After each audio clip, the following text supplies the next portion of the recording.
Today, I want to talk about the worst way to gain followers and the best. Whether it's musicians, authors, churches, entrepreneurs, businesses, or politicians, everyone is interested in gaining a following. Facebook likes, Twitter followers, and email lists become critical to this in our social media age. There's nothing inherently wrong with growth per se, but I am struck by how much of our thinking here contrasts to Jesus. How he went about his ministry seemed to ensure that he wouldn't gain followers. Here's what I mean. Jesus didn't offer incentives to follow him. If anything, he was blunt and troubling at times. At one point, what he said was so offensive that many decided to quit following him.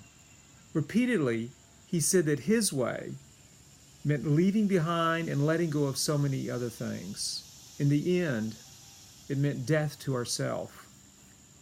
2, Jesus refused to honor the wishes of the people.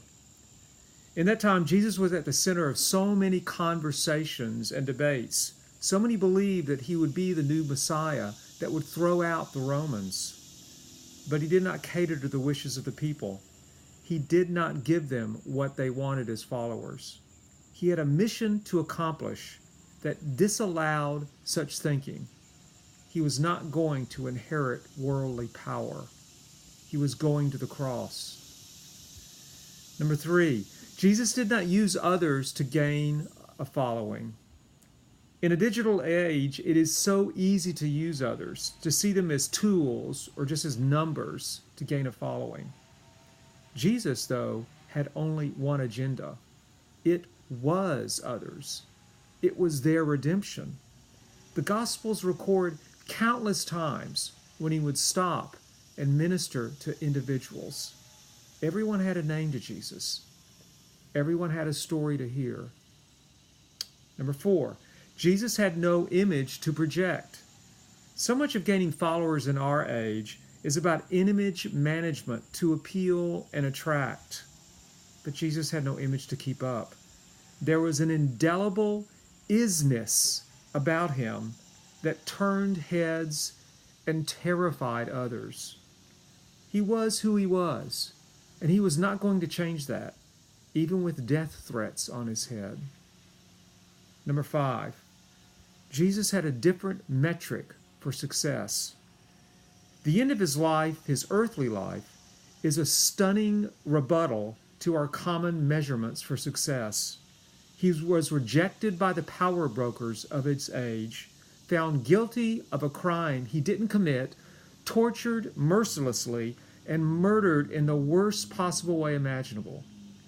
In the end, almost everyone left him. He had no followers. In earthly terms at that point, he was a total failure. But Jesus wasn't about success in the usual terms. He was about obeying his Father and finishing his mission. That was success. Jesus seemed to go about gaining followers in the worst possible way.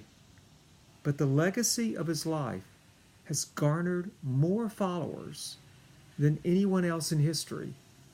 Somehow, he did it all wrong and got it all right. Somehow he turned everything upside down, and yet, in doing so, turned it right side up. To follow his way is to let him turn everything upside down in your life, but in so doing, everything will also come out right. This is his promise. In the end, everything else will fail us. Only following him will matter.